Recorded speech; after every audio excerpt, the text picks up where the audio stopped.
Okay, everybody, welcome back. We are going to continue with our read aloud for Save Me a Seat.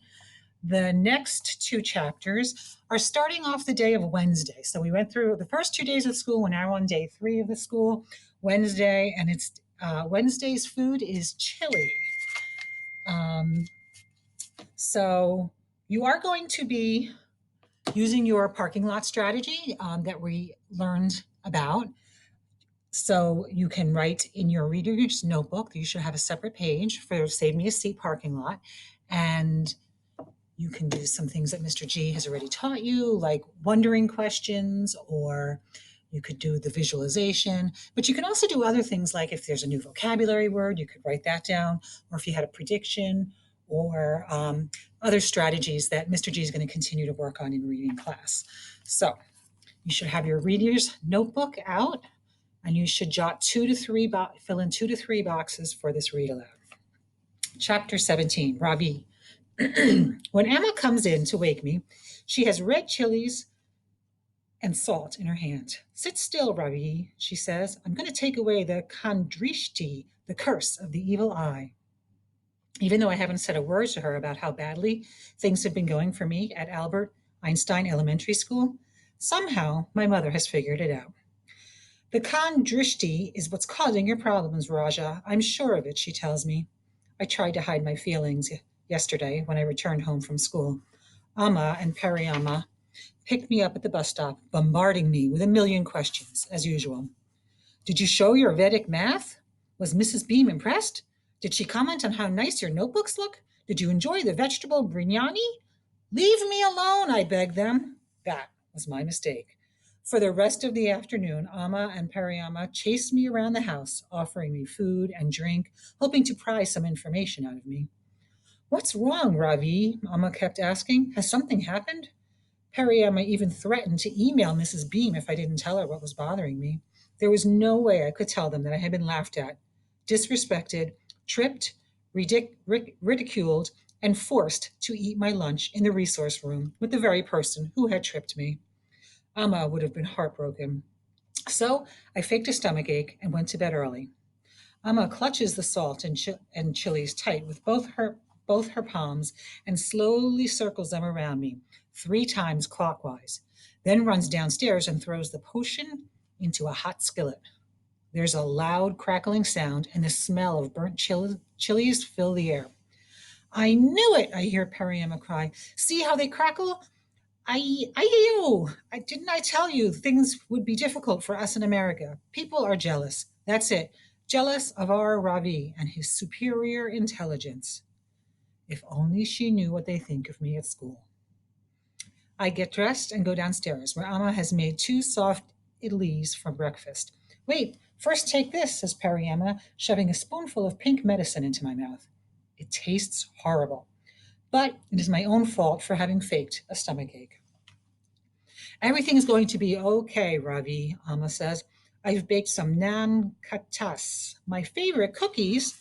The flavor is off, says Pariyama, tasting a crumb and wrinkling her nose. You put too much rosewater, Roshni. Amma sighs. I can tell she's biting her tongue. You'll see, Ravi, she says, as she carefully places the last crumbly round cookie in the box. Mrs. Beam will be impressed. The Nankates are for Mrs. Beam, I asked, surprised. I know just how to win teachers over, Amma says confidently. Offer the cookies to her first thing this morning, and you'll see how things improve after that. Appa comes in carrying his briefcase. Listen to your Amma, he tells her. He tells me. Remember, she has the black tongue. Amma has a birthmark on her tongue. In India, a black spot on your tongue means you have magical powers. This may sound like a silly superstition, but believe me, when Amma says something is going to happen, it always does. It's 6:58. The bus will be arriving in 2 minutes. Amma puts on her favorite blue sweater, picks up her sari pleats, hoists them just above her ankles, and tucks them in at her waist. Slipping her bare feet into a pair of rubber sandals, she rushes towards the door. But Appa stops her. That would be a really good part to do a visualization for. I'm going to repeat that sentence, that paragraph. It's 6:58. The bus will be arriving in 2 minutes. Emma puts on her favorite blue sweater, picks up her sari pleats, hoists them just above her ankles, and tucks them into her waist, slipping her bare feet into a pair of rubber sandals. She rushes towards the door, but Appa stops her. Let him go by himself, Roshni, he says. He's 10 years old. Periappa is sitting on the sofa, dipping his biscuit into his morning tea. Periamma hands me my tiffin box and my jacket. Don't forget to tell Mrs. Beam that the cookies are homemade, my mother calls after me. And remember to eat your lunch. I made a nice curry with okra, chickpeas, rata, and a flask of buttermilk, too. Good for your digestion. Two boys from my class are sitting in the front row of seats on the bus. One of them is Keith Campbell, and the other one is named Tim or Jim. I'm not sure which. They nod to me, and I nod back. I wish that Dylan Samreen rode on my bus. Pramod and I used to ride together and crack jokes the whole way to school. I find a seat near the back of the bus and sit down, carefully balancing my box of cookies on my lap. All the way to school, I stare out the window, wondering if my mother can be right. Will the Khandrishti healing and the homemade non katas help to turn things around for me? When we arrive at Albert Einstein Elementary School, I look up at the American flag flying on top of the silver pole. I think about my own flag with its blue spinning wheel at the center. Each of the 24 spokes represents a virtue.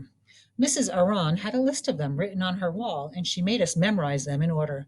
I think about number 2 on the list, courage, number 13, righteousness, and number 14, justice.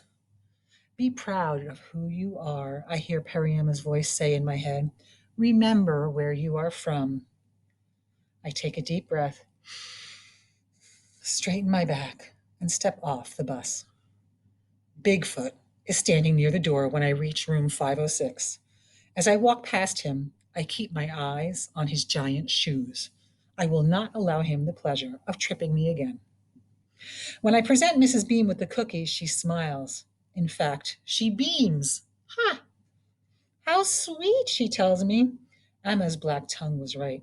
Thanks to the non-katas, I have won over Mrs. Beam.